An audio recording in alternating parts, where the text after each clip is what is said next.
ನಮಸ್ಕಾರ.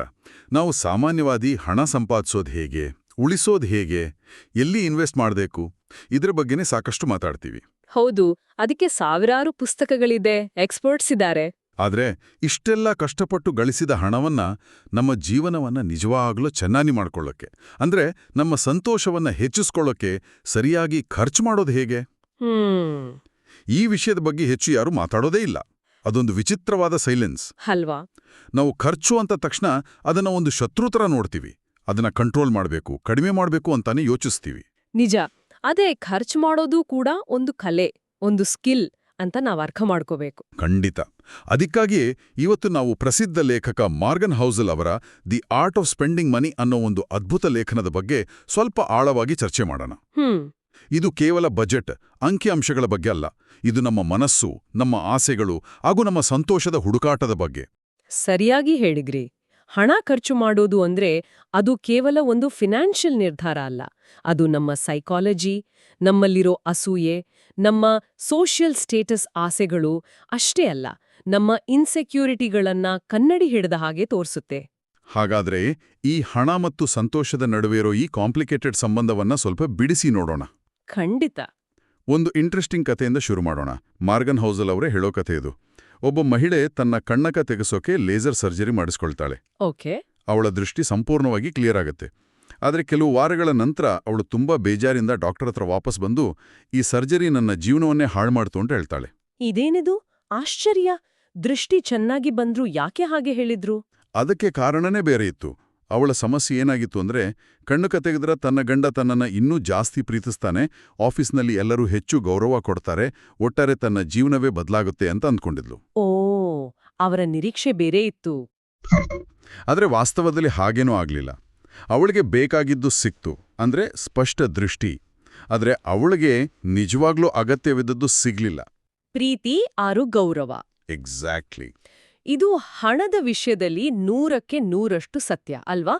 ನಾವು ಹಣವನ್ನ ಒಂದು ಟೂಲ್, ಒಂದು ಸಾಧನವಾಗಿ ನೋಡೋದನ್ನ ಬಿಟ್ಟು ಅದನ್ನೇ ಗುರಿಯಾಗಿ ಮಾಡ್ಕೊಂಡಾಗ ಹೀಗೆ ಆಗೋದು. ನಮಗೆ ಬೇಕಾಗಿರೋದು 1 ಕೋಟಿ ರೂಪಾಯಿ ಅಂತ ನಾವು ಅಂದ್ಕೋತೀವಿ. ಆದ್ರೆ ನಮಗೆ ನಿಜವಾಗ್ಲೂ ಅಗತ್ಯ ಇರೋದು ಆರ್ಥಿಕ ಸ್ವಾತಂತ್ರ್ಯ ಅಥವಾ ನೆಮ್ಮದಿಯ ಜೀವನ. ಹಣ ಅದನ್ನ ತಂದುಕೊಡೋಕೆ ಸಹಾಯ ಮಾಡಬಹುದು ಅಷ್ಟೇ. ಆದ್ರೆ ಹಣವೇ ನೇರವಾಗಿ ಸ್ವಾತಂತ್ರ್ಯ ಆಗೋಲ್ಲ. ಖಂಡಿತ ಇಲ್ಲ. ಆ ಮಹಿಳೆ ತರಾನೇ ನಾವು ಹಣದಿಂದ ಒಂದು ವಸ್ತುವನ್ನ ಕೊಂಡುಕೊಳ್ತೀವಿ, ಆದ್ರೆ ಅದರಿಂದ ಸಿಗ್ಬೇಕಾದ ಇಮೋಷನಲ್ ರಿಸಲ್ಟ್ ಸಿಗದೇ ಇದ್ದಾಗ ನಿರಾಸೆ ಆಗುತ್ತೆ. ಅಂದ್ರೆ ಖರ್ಚು ಮಾಡುವಾಗ ನಾವು ಕೇವಲ ವಸ್ತುವಿನ ಬಗ್ಗೆ ಯೋಚಿಸಬಾರ್ದು. ಅದರಿಂದ ನಮಗೆ ಯಾವ ಫೀಲಿಂಗ್ ಸಿಗ್ಬೇಕು, ಯಾವ ಅಗತ್ಯ ಪೂರೈಸ್ಕೊಳ್ಬೇಕು ಅನ್ನೋದ್ರ ಬಗ್ಗೆ ಕ್ಲಾರಿಟಿ ಇರಬೇಕು. ಖಚಿತವಾಗಿ. ವಿನ್ಸ್ಟನ್ ಚರ್ಚಿಲ್ ಒಮ್ಮೆ ಹೇಳಿದ್ರಂತೆ, ನಾನು ಆಲ್ಕೋಹಾಲ್ನಿಂದ ಪಡೆದದ್ದು ಆಲ್ಕೋಹಾಲ್ ನನ್ನದಿಂದ ಪಡೆದಿದ್ದಕ್ಕಿಂತ ಹೆಚ್ಚು ಅಂತ. ಅದು ಕೆಲವರಿಗೆ ನಿಜ ಇರಬಹುದು. ಆದ್ರೆ ಹಣದ ವಿಷಯದಲ್ಲಿ ತುಂಬ ಜನ ನಾನು ಹಣದಿಂದ ಪಡೆದದ್ದಕ್ಕಿಂತ ಹಣ ನನ್ನಿಂದ ಪಡೆದುಕೊಂಡಿದ್ದೇ ಹೆಚ್ಚು ಅನ್ನೋ ಸ್ಥಿತಿಲಿರ್ತಾರೆ. ಅಂದ್ರೆ ಹಣ ಗಳಿಸೋ ತಿರುಕಿನಲ್ಲಿ ಆರೋಗ್ಯ, ಸಂಬಂಧಗಳು, ಸಮಯ ಎಲ್ಲವನ್ನೂ ಕಳ್ಕೊಂಡು. ಹೌದು, ಕೊನೆಗೆ ಕೈಯಲ್ಲಿ ದುಡ್ಡಿರುತ್ತೆ, ಆದ್ರೆ ಅದರಿಂದ ಸಂತೋಷವನ್ನ ಹೇಗೆ ಪಡ್ಕೋಬಾಟು ಅಂತಾನೆ ಗೊತ್ತಿರಲ್ಲ. ಸರಿ, ಹಾಗಿದ್ರೆ ಸಂತೋಷಕ್ಕಾಗಿ ಖರ್ಚು ಮಾಡೋದು ಹೇಗೆ ಅನ್ನೋ ಪ್ರಶ್ನೆ ಬರುತ್ತೆ.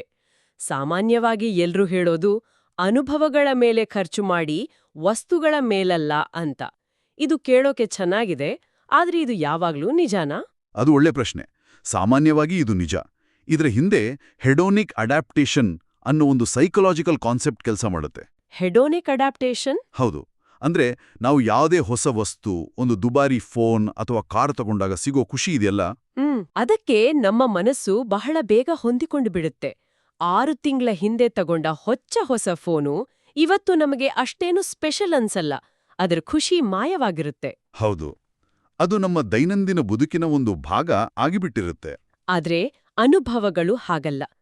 ಸ್ನೇಹಿತರ ಜೊತೆ ಮಾಡಿದ ಒಂದು ಟ್ರಿಪ್, ಫ್ಯಾಮಿಲಿ ಜೊತೆ ಕಳೆದ ಒಂದು ಸಂಜೆ, ಅಥವಾ ಒಂದು ಮ್ಯೂಸಿಕ್ ಕಾನ್ಸರ್ಟ್, ಅದರ ನೆನಪುಗಳು ಕಾಲ ಕಳೆದಂತೆ ನಮ್ಮ ಮನಸ್ಸಿನಲ್ಲಿ ಇನ್ನೂ ಸ್ವೀಟ್ ಆಗ್ತಾ ಹೋಗುತ್ತೆ.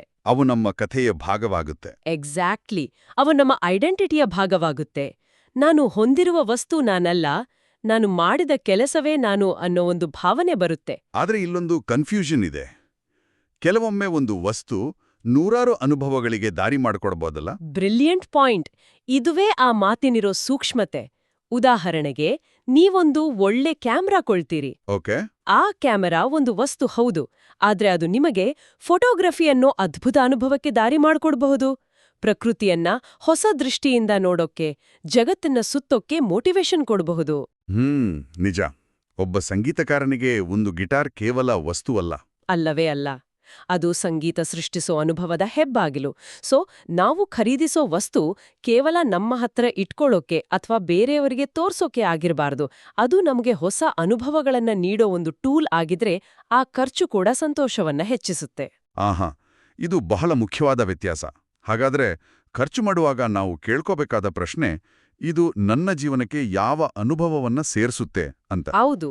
ಈ ವಿಷಯವನ್ನ ಮುಂದುವರಿಸಿದ್ರೆ ನಾವು ಮಾಡೋ ಎಷ್ಟೋ ಖರ್ಚುಗಳು ನಮ್ಮ ಸಂತೋಷಕ್ಕಾಗಿ ಅಲ್ಲ, ಬದಲಿಗೆ ಬೇರೆಯವರನ್ನ ಮೆಚ್ಚಿಸೋಕೆ ಇರುತ್ತೆ.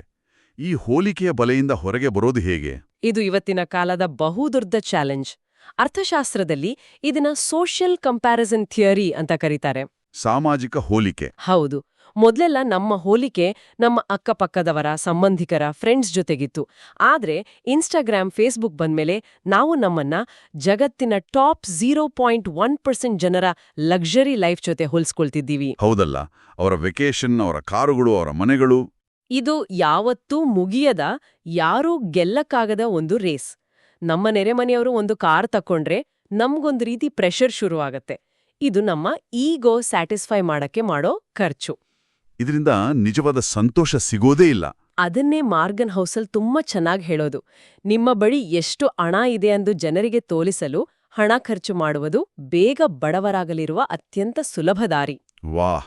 ಯಾಕಂದ್ರೆ ನೀವು ಯಾರನ್ನ ಇಂಪ್ರೆಸ್ ಮಾಡೋಕೆ ಟ್ರೈ ಮಾಡ್ತಿದ್ದೀರೋ ಅವರಿಗೆ ನಿಮ್ಮ ಬಗ್ಗೆ ಅಷ್ಟೊಂದು ಆಸಕ್ತಿನೇ ಇರಲ್ಲ.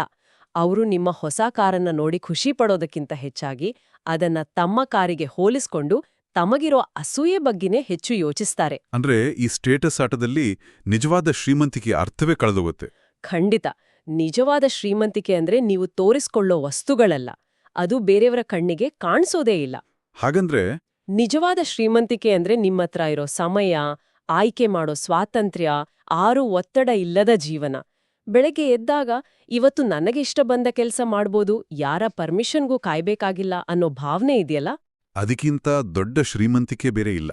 ಅದನ್ನ ಯಾವುದೇ ದುಬಾರಿ ವಾಚ್ ಅಥವಾ ಕಾರು ಕೊಡೋಕ್ಕೆ ಸಾಧ್ಯವಿಲ್ಲ. ಈ ಸ್ಟೇಟಸ್ ಗೇಮ್ ಬಗ್ಗೆ ಮಾತಾಡಿದಾಗ ಒಂದು ವಿಷಯ ನೆನಪಾಗತ್ತೆ. ನಾವು ಬೇರೆಯವರಿಗೆ ತೋರ್ಸೋಕೆ ವಸ್ತುಗಳನ್ನ ಕೊಂಡಾಗ ನಾವು ನಮ್ಮ ಹಣವನ್ನ ಮಾತ್ರ ಕಳ್ಕೊಳ್ಳಲ್ಲ, ಅದಕ್ಕಿಂತ ಅಮೂಲ್ಯವಾದನ್ನ ಕಳ್ಕೋತೀವಿ.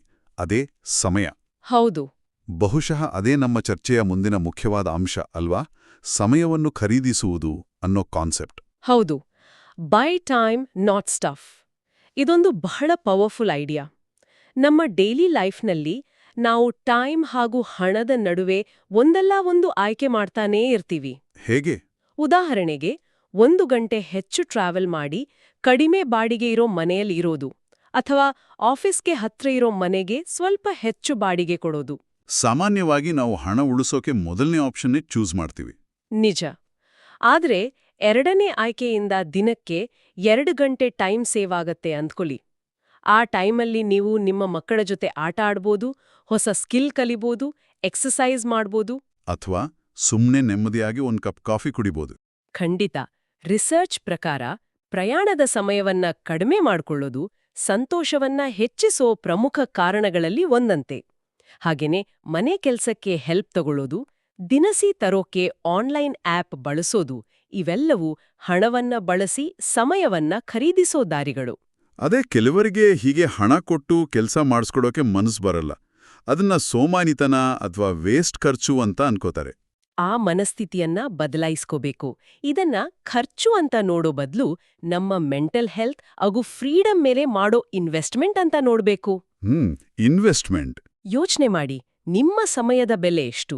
1 ಗಂಟೆ ಸಮಯವನ್ನ ನೀವು 500 ರೂಪಾಯಿ ಕೊಟ್ಟು ಖರೀದಿಸಿದ್ರೆ, ಆ ಗಂಟೆಯಲ್ಲಿ ನೀವು ನಿಮ್ಮ ಫ್ಯಾಮಿಲಿ ಜೊತೆ ಅಮೂಲ್ಯವಾದ ನೆನಪುಗಳನ್ನ ಸೃಷ್ಟಿಸ್ಬೋದು, ಅಥವಾ ನಿಮ್ಮ ಕೆರಿಯರ್ಗೆ ಸಂಬಂಧಪಟ್ಟ ಹಾಗೆ ಹೊಸದನ್ನ ಕಲಿತು ಅದಕ್ಕಿಂತ ಹೆಚ್ಚು ಸಂಪಾದಿಸ್ಬೋದು.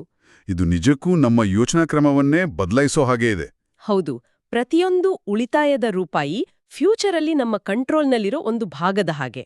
ಅದೇ ರೀತಿ ಸಮಯವನ್ನ ಖರೀದಿಸೋಕೆ ಬಳಸೋ ಪ್ರತಿ ರೂಪಾಯಿ ಪ್ರೆಸೆಂಟ್ನಲ್ಲಿ ನಮ್ಮ ಕಂಟ್ರೋಲನ್ನ ಹೆಚ್ಚಿಸುತ್ತೆ. ಓಕೆ. ಹಾಗಾದ್ರೆ ಇದುವರೆಗೂ ನಾವು ಚರ್ಚೆ ಮಾಡಿದ ಹಾಗೆ ಅನುಭವಗಳಿಗೆ ಸಮಯಕ್ಕೆ ಖರ್ಚು ಮಾಡಬೇಕು. ಆದರೆ ಎಲ್ಲರ ಖುಷಿಯೂ ಒಂದೇ ಥರ ಇರಲ್ಲ.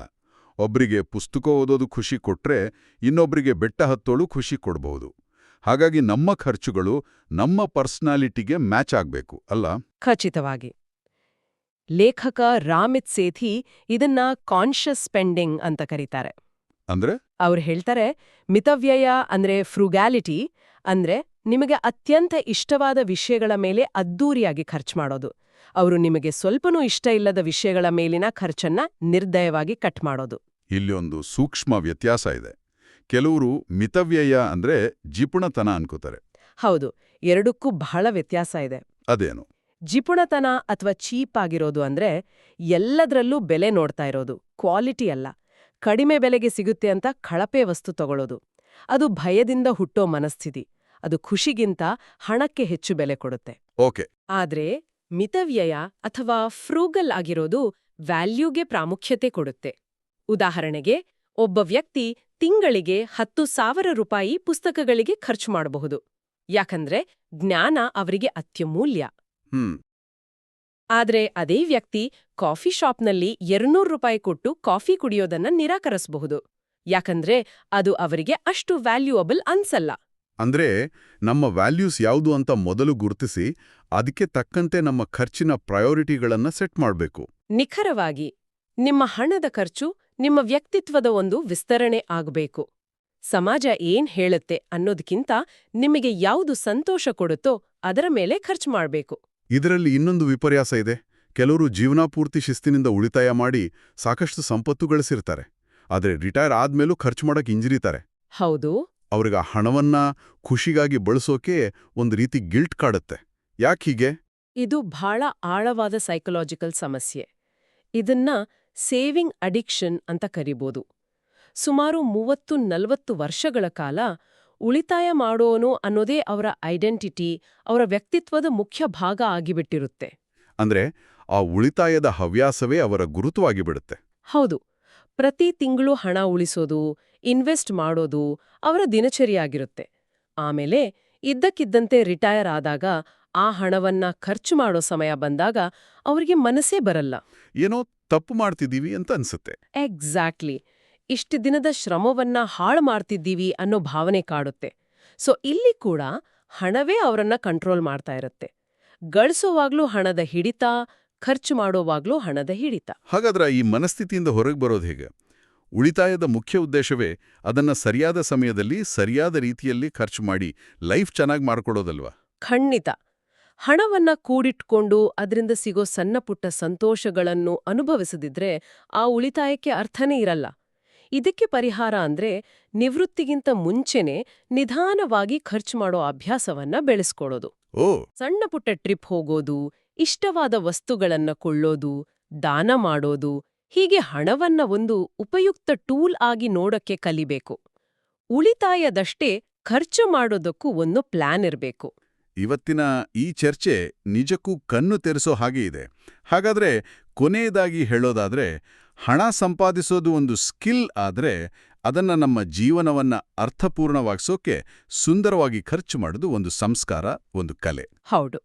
ನಮ್ಮ ಖರ್ಚುಗಳು ನಮ್ಮ ಬ್ಯಾಂಕ್ ಬ್ಯಾಲೆನ್ಸ್ ಹೆಚ್ಚಿಸೋದಕ್ಕಿಂತ ಹೆಚ್ಚಾಗಿ ನಮ್ಮ ಜೀವನದ ಅನುಭವಗಳ ಖಾತೆಯನ್ನು ಶ್ರೀಮಂತಗೊಳಿಸಬೇಕು. ಅತ್ಯುತ್ತಮವಾಗಿ ಹೇಳಿದ್ರಿ. ಈ ಚರ್ಚೆಯ ಕೊನೆಯಲ್ಲಿ ಕೇಳುಗರಿಗೆ ಒಂದು ಆಲೋಚನೆಯನ್ನ ಬಿಟ್ಟೋಗೋಣ. ನಾವು ಮಾತಾಡಿದ ಹೆಡೋನಿಕ್ ಅಡ್ಯಾಪ್ಟೇಷನ್ ತತ್ವದ ಪ್ರಕಾರ ನಮ್ಮ ಮನಸ್ಸು ದೊಡ್ಡದಾಗಲು ಸಣ್ಣದಾಗಲು 2 ಬಗೆಯ ಖುಷಿಗಳಿಗೂ ಬೇಗ ಹೊಂದಿಕೊಳ್ಳುತ್ತೆ. ಅಂದ್ರೆ 1 ಕೋಟಿ ಲಾಟ್ರಿ ಹೊಡೆದಾಗ ಸಿಗೋ ಖುಷಿಯೂ ಟೆಂಪರರಿ, ಒಂದು ಹೊಸ ಐಸ್ ಕ್ರೀಮ್ ತಿಂದಾಗ ಸಿಗೋ ಖುಷಿಯೂ ಟೆಂಪರರಿ. ಹಾಗಾದ್ರೆ ದೀರ್ಘಕಾಲದ ಸಂತೋಷ ಸಿಗೋದು ಹೇಗೆ? ಬಹುಶಃ ಅದ್ರ ಸೀಕ್ರೆಟ್ ಇಲ್ಲಿದೆ. ಒಂದೇ ದೊಡ್ಡ ಖುಷಿಯನ್ನ, ಉದಾಹರಣೆಗೆ ಒಂದು ಲಕ್ಸುರಿ ಕಾರನ್ನ ಬೆನ್ನಟ್ಟೋ ಬದಲು ಸಣ್ಣ ವೈವಿಧ್ಯಮಯ ಹೊಸ ಅನುಭವಗಳನ್ನ ರೆಗ್ಯುಲರ್ ಆಗಿ ನಮ್ ಜೀವನದಲ್ಲಿ ತರೋ ಹಾಗೆ ಒಂದು ಖರ್ಚಿನ ಸಿಸ್ಟಮ್ ಅನ್ನ ನಾವು ರೂಪಿಸ್ಕೊಳ್ಬೋದಾ? ಖರ್ಚಿನ ಸಿಸ್ಟಮ್? ಹೌದು. ಪ್ರತಿ ತಿಂಗಳು ಒಂದು ಹೊಸ ಪುಸ್ತಕ, 3 ತಿಂಗಳಿಗೊಮ್ಮೆ ಒಂದು ಸಣ್ಣ ಪ್ರವಾಸ, 6 ತಿಂಗಳಿಗೊಮ್ಮೆ ಒಂದು ಹೊಸ ಸ್ಕಿಲ್ ಕಲಿಯೋಕೆ ಹಣ ಖರ್ಚು ಮಾಡೋದು. ಹೀಗ್ ಮಾಡೋದ್ರಿಂದ ನಮ್ಮ ಸಂತೋಷದ ಮಟ್ಟವನ್ನ ನಿರಂತರವಾಗಿ ಸ್ವಲ್ಪ ಸ್ವಲ್ಪವೇ ಹೆಚ್ಚಿಸ್ತಾ ಹೋಗ್ಬೋದಲ್ವೇ? ಇದರ ಬಗ್ಗೆ ಯೋಚಿಸ್ಬೇಕು.